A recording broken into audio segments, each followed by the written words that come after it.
There is no question about it. This Superman movie is in big trouble. I may have sat on the fence for the past 2 years while this film has been in development and in production and shooting. I wanted to give it a chance. I've called out the things I haven't liked constructively, but there's no wiggle room anymore. Any content creator covering DC, covering this movie, who isn't honest, isn't worthy of your subscription.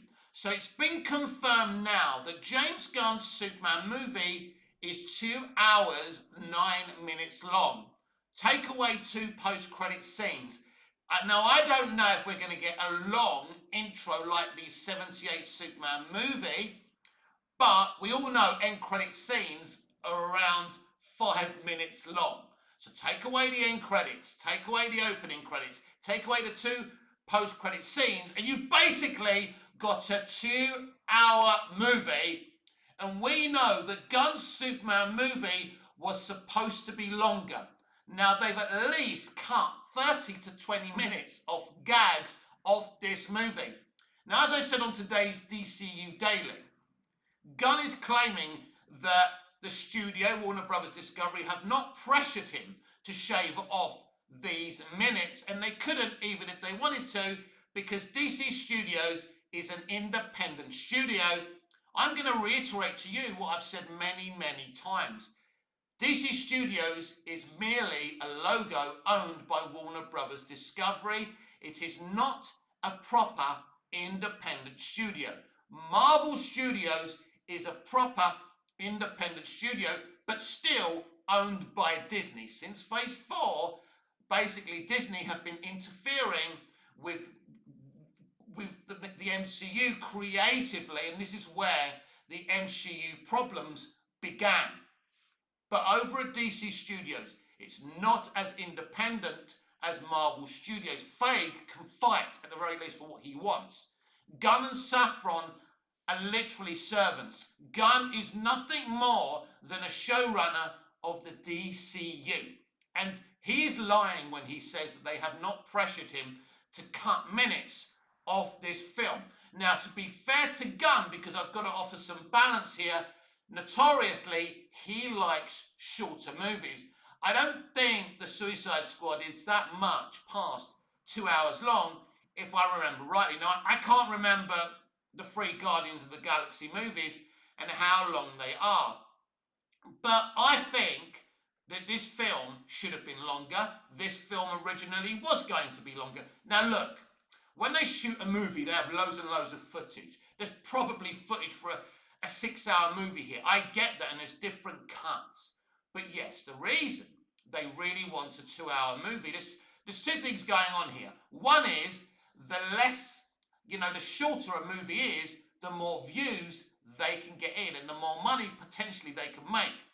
But if the movie's a piece of crap, it don't matter how short it is, you're not going to get people through the turnstiles because people are not going to be interested in it. Now, we know from all the leaks that Warner Brothers Discovery have been all over this film from the very beginning. They did not like Gunn's gags. They didn't like Gunn's GG, basically. So they pressured him to shave off those gags. You're talking about 20 minutes of gags and other stuff they didn't like. So Gunn is lying. He has been pressured. Zaslav and Warner Brothers Discovery have been all over this movie. He hasn't freely made this movie and edited this movie on his own.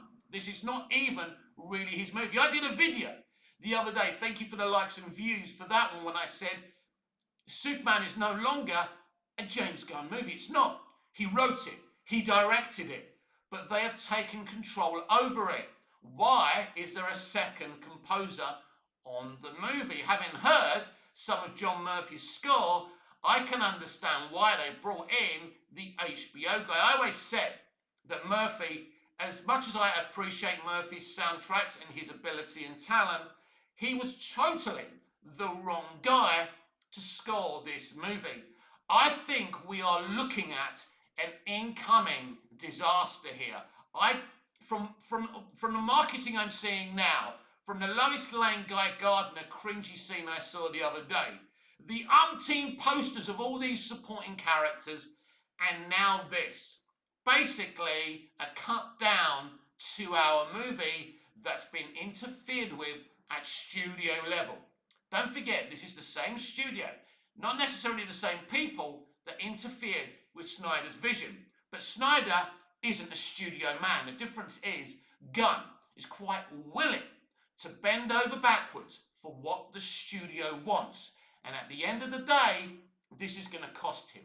Because if this movie is horrible, if this movie flops, people are not going to blame David Zaslav. The public are not going to blame David Zaslav.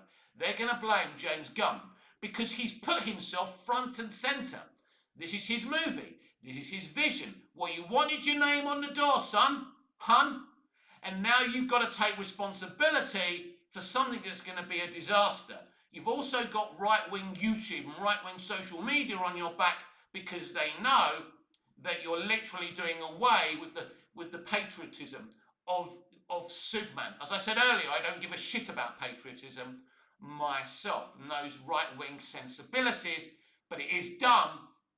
You know, if you don't want to, as I said earlier, if you don't want to use truth, justice, and the American way, don't use anything. As I said, Man of Steel was smart. They didn't say anything, they didn't mention it, they just didn't want to go there, right? And that was absolutely fine. It didn't hurt the movie. No one actually spoke about the fact that there was no truth, justice, and the American way.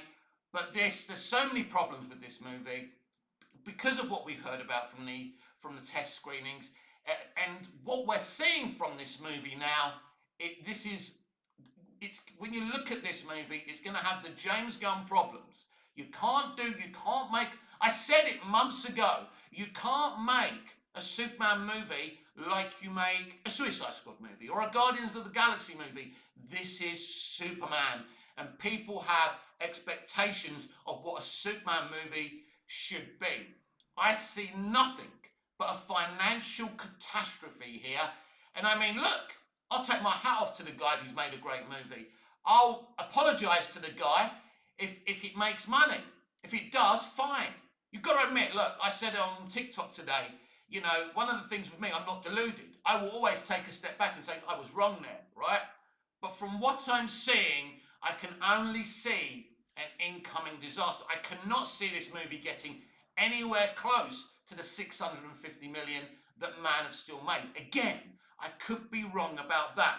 It's been a fascinating situation from the beginning, but at the end of the day, you can't let a studio dictate everything. It's their money. They've got to have a say. That's part of the studio system. My father worked with a studio. I get that.